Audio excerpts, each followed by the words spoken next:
Semuanya. Kali ini, kita akan membahas mengenai materi listrik statis pada submateri medan listrik dengan bobot Olimpiade tingkat SMA. Sebelum masuk ke materi, diharapkan teman-teman telah mengerti beberapa dasar yang diperlukan, yang mencakup vektor dan kalkulus integral. Listrik statis. Kata statis itu sendiri menggambarkan diam. Jadi, listrik statis adalah materi yang mempelajari tentang bagaimana sifat-sifat kelistrikan pada kondisi diam. Dan untuk itu, elemen terkecil yang mampu memberikan sifat kelistrikan adalah muatan titik. Muatan titik, umumnya besar muatannya dilambangkan dengan Q. Nah, muatan Q ini bisa memberikan sifat kelistrikan pada ruang di sekitarnya. Dan profil sifat kelistrikan ini dapat digambarkan melalui beberapa besaran. Salah satunya adalah medan listrik. Medan listrik umumnya dilambangkan dengan E.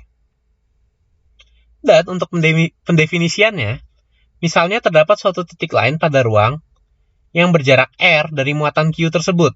Kita sebut saja namanya titik A. Nah, medan listrik yang berada pada titik A, atau kita sebut saja EA, itu didefinisikan sebagai K Q per R kuadrat. Dan perlu diingat bahwa medan listrik itu adalah sebuah besaran vektor, yang berarti memiliki arah. Dan pendefinisian arahnya adalah arah radial. Radial terhadap muatan sumber, yaitu muatan Q dalam hal ini. Jadi apabila titik Q berada di sini, dan titik A di sana, maka EA memiliki arah radial ke sana. Itu adalah EA. Nah, kemudian, Q tadi kita sudah definisikan sebagai besar muatannya. Lalu R adalah jarak titik uji kita dengan muatan. Lalu apakah K? K itu adalah sebuah konstanta yang nilainya setara dengan 1/4pi epsilon 0. Epsilon 0 sendiri itu adalah permitivitas ruang hampa yang besarnya kurang lebih 8,85 dikali 10⁻⁻12 farad per meter. Lalu dengan pi sama dengan 3,14 aproksimasi, kita dapat mensubstitusikan dua nilai ini untuk memperoleh nilai K. Dan jika kita substitusikan, nilai K berada pada kisaran 9 kali 10⁻⁹ meter per farad. Jadi ini adalah besar dari medan listrik sebagai pengaruh dari sebuah muatan titik. Kenyataannya, muatan titik tidak selalu berjumlah 1. Bisa jadi 2, 3, 4, atau bahkan lebih. Lalu, jika begitu, bagaimanakah profil medan listriknya? Mari kita langsung ambil contoh kasus. Misalnya kita memiliki sebuah kerangka persegi. Dari kerangka persegi ini, kita akan letakkan muatan titik di setiap titik sudut persegi. Sebut saja misalnya besarnya sama, yaitu Q. Nah, kita akan mencari tahu profil medan listrik di pusat persegi. Untuk melakukannya, kita dapat menggunakan prinsip superposisi. Dan sekali lagi, karena medan listrik itu adalah vektor, superposisi yang kita lakukan adalah superposisi secara vektoral. Bagaimana caranya? Kita akan meninjau kontribusi medan listrik dari tiap-tiap muatan terhadap titik uji kita. Misalnya, dari muatan pada kiri atas, terhadap titik uji kita, ia akan memberikan kontribusi medan listrik ke arah kanan bawah. Mari kita lakukan analisa yang sama untuk ketiga muatan yang lainnya. Nah, dari sini, kita bisa melihat profil pengaruh dari tiap-tiap muatan titik terhadap medan listrik di pusat persegi. Kemudian, kita jumlahkan secara vektoral. Pertama, kita bisa melihat bahwa besarnya muatan di tiap titik sudut persegi sama. Kemudian, karena kita meninjau titik uji berada di pusat persegi, maka kita juga tahu bahwa jarak tiap muatan ke titik uji kita sama besar. Oleh karena itu, kita dapat menyimpulkan bahwa medan listriknya sama besar. Berarti, vektor medan listrik yang ini akan menghilangkan dengan vektor medan listrik yang ini, atau resultan keduanya adalah 0. Demikian pula dengan kedua vektor medan listrik yang lainnya. Jadi, jika kita jumlahkan secara vektoral untuk keseluruhannya, kita dapat menemukan bahwa medan listrik di pusat adalah 0, atau bisa kita tuliskan sigma E itu sama dengan 0. Tentunya ini adalah salah satu contoh kasus yang sederhana. Kasus-kasus lainnya dapat pula dikembangkan, misalnya dengan mengubah nilai Q-nya menjadi tidak sama besar, atau mengubah profil geometri dari batasan yang kita miliki. Kerangka persegi ini kita ubah menjadi suatu bentuk lain yang kurang simetri, atau dengan variasi-variasi bentuk, atau menjadi 3 dimensi, dan lain sebagainya. Untuk hal itu dapat diserahkan kepada teman-teman untuk mengembangkannya sendiri. Kemudian, kita juga bisa bicara mengenai hal lain yang bukan merupakan muatan titik. Bahkan pada kenyataannya di dunia nyata pun tidak ada muatan titik. Muatan-muatan itu bisa digambarkan dalam bentuk-bentuk lain. Misalnya melalui suatu garis, satu dimensi. Misalnya saja sebut suatu batang tipis. Atau misalnya dengan suatu plat. Ini adalah suatu ukuran 2 dimensi, plat tipis. Atau bisa juga dengan suatu bangun 3 dimensi. Nah, muatan itu jadi tidak selalu titik, dapat memiliki ukuran. Dan misalnya untuk suatu batang, jika kita berikan muatan, umumnya besaran yang ada pada batang ini terkait muatan tersebut didefinisikan sebagai lambda, yaitu besaran persatuan panjang, muatan persatuan panjang. Lalu untuk luasan, jika kita berikan muatan, plat ini akan memiliki muatan persatuan luas, yang biasa dilambangkan sebagai sigma. Begitu pula untuk bangun 3 dimensi. Jika kita berikan muatan, dia akan memiliki muatan persatuan volume, yang biasa dilambangkan dengan rho. Seperti itu. Nah, pertanyaannya adalah, bagaimanakah profil dari medan listrik di sekitar benda-benda ini di dalam ruang? Untuk melakukannya, kita dapat meninjau hal yang sama dengan sebelumnya ketika terdapat banyak muatan titik. Misalnya saja kita sebut salah satu contohnya yaitu garis. Misalnya terdapat suatu batang panjang yang cukup panjang. Idealnya bisa kita sebut mendekati tak berhingga. Batang ini berada pada sepanjang sumbu X. Kemudian kita tertarik untuk mencari tahu profil medan listrik suatu titik yang memiliki ketinggian Y sama dengan D, atau berada pada jarak D dari batang tersebut. Kita definisikan sumbu vertikal sebagai sumbu Y. Kita sebut saja ini misalnya titik M. Nah, kita tertarik untuk mencari tahu medan listrik yang berada pada titik M akibat dari suatu batang panjang dengan muatan persatuan panjangnya lambda. Ini dapat kita lakukan dengan meninjau banyak muatan titik, namun berjejer membentuk suatu batang.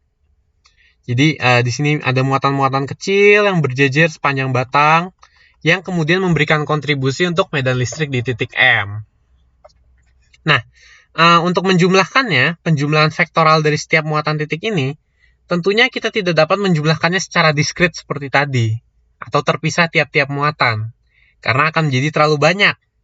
Oleh karena itu, kita akan menggunakan metode integral. Nah, ini tadi jaraknya adalah D terhadap batang kita. Nah, bagaimanakah cara menjumlahkannya dengan integral? Misalkan kita memiliki suatu elemen panjang di sini. Kita sebut saja elemen panjang ini memiliki panjang dx. Maka tentunya kita tahu dari elemen yang kita ambil ini, dia memiliki muatan, elemen muatan dq sebesar lambda dx. Lambda adalah muatan persatuan panjang, dikalikan panjangnya menjadi muatan yang ada di sana. Nah, muatan dq ini akan memberikan kontribusi pengaruh medan listrik terhadap titik M ini. Kita sebut saja kontribusinya seperti yang tadi pada arah radial, di sini sebagai DE, berarti arahnya ke arah sini. Nah, ini sebagai DE. Nah, kemudian kita juga tahu bahwa di sini terdapat suatu jarak. Dan sesuai pendefinisiannya, DE itu adalah sama dengan K, Q, per jarak kuadrat antara muatan itu dengan titik M.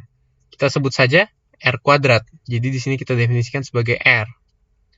Ini dq, elemen muatannya. Nah, kemudian kita telah menemukan ekspresi persamaan untuk kontribusi suatu elemen muatan terhadap titik M. Nah, pertanyaannya yang akan kita cari adalah kontribusi dari seluruh muatannya.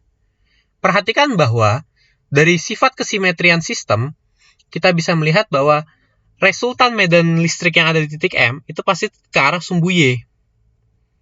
Mengapa demikian? Misalnya kita sebut saja elemen dx tadi berada pada jarak X dari titik asal. Ini kita sebut sebagai titik asal atau pusat koordinat. Maka, terdapat suatu elemen muatan lain yang ada pada posisi min X yang akan memberikan kontribusi pada titik M yang menyebabkan medan listrik pada arah sumbu X akan memiliki resultan 0 atau saling menghilangkan, sehingga tersisa pada arah sumbu Y. Dan jika kita melihat terhadap seluruh elemen-elemen muatan ini, kita bisa tahu bahwa pada arah X, itu resultannya akan bernilai 0 dan akan tersisa pada arah Y saja. Sehingga untuk mencari resultannya, kita hanya tertarik untuk melihat proyeksi DE pada sumbu Y. Begitu. Untuk itu, kita misalkan lagi, di sini terdapat suatu sudut. Sudutnya sebut saja sudut theta. Nah, sudut theta ini akan menimbulkan besaran yang kita ingin cari adalah DE cos theta. Proyeksinya ke arah sumbu Y. DE cos theta itu berarti K dQ per R kuadrat cos theta. Nah, kemudian sekarang kita telah menemukan ekspresi kontribusi terhadap resultannya oleh satu muatan dQ. Untuk mencari keseluruhannya, kita akan melakukan integral. Integral DE cos theta itu sama saja dengan integral K dQ per R kuadrat cos theta. Nah, integral dari DE cos theta ini akan menimbulkan E-nya, medan listrik di M. Kemudian, perhatikan bahwa yang di samping ini, di ruas kanan, dQ itu dapat diubah menjadi lambda dx. Dan K itu sendiri adalah konstanta, dan lambda itu juga konstanta. Jadi bisa kita tarik keluar dari integrasi. Kita sebut saja K lambda integral dx per R kuadrat cos theta. Perhatikan bahwa di dalam integrasi kita memiliki 3 nilai yang bervariasi sepanjang elemen, yaitu X, R, dan theta. Oleh karena itu, kita perlu menyatakan ketiga ini dalam salah satunya saja. Dan untuk mempermudah perhitungan, kita akan menyatakannya dalam theta. Nah, kita dapat menyatakan yang lain dalam besaran theta dengan meninjau geometri dari segitiga ini. Nah, geometri dari segitiga itu, jika diperbesar, di sini, ini adalah D,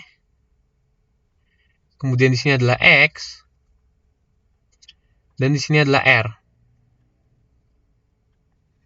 Perhatikan bahwa karena di sini sudut theta, di sini juga sudut theta. Kita dapat mendefinisikan R itu sebagai D per cos theta. Sementara kita juga dapat mendefinisikan X itu sebagai D tan theta. Sehingga dx-nya adalah D per cos kuadrat theta d theta. Kemudian kita substitusikan R dan dx ke dalam integrasi. Sehingga ini menjadi K lambda. Kemudian yang di dalam integrasi ada cos theta per R kuadrat. R kuadrat menjadi D per cos theta di kuadrat dikalikan dx. Dx itu D per cos kuadrat theta d theta. Di sini cos kuadrat theta dengan cos theta di kuadrat bisa dicoret. Kemudian D kuadrat dengan D bisa dicoret 1. Sehingga D ini pun konstanta bisa kita tarik keluar menjadi K lambda per D integral cos theta d theta. Nah, sekarang di dalam integrasi hanya adalah variabel theta. Sekarang kita akan menentukan batasannya. Karena batang ini cukup panjang, kita bisa bilang mendekati tak berhingga, maka di ujung kiri dan ujung paling kanannya, Itu dapat kita katakan ini sudah mendekati 90 derajat. Ini sudah mendekati 90 derajat, dan ini pula sudah mendekati 90 derajat. Sehingga bisa kita bilang batasannya itu untuk θ-nya adalah dari minus 90 derajat sampai 90 derajat. Minus karena kita mengukurnya ke arah kiri, kemudian di ujung kanan kita mengukur ke arah kanan sehingga positif. Nah, jadi ini menjadi K lambda per D cos θ, kita integralkan menjadi sin θ,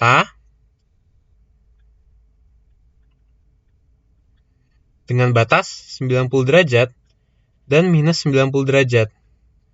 Menghasilkan, kita masukkan sin 90 derajat itu 1, sin minus 90 derajat itu min 1, jadi 1 dikurang min 1 menjadi 2.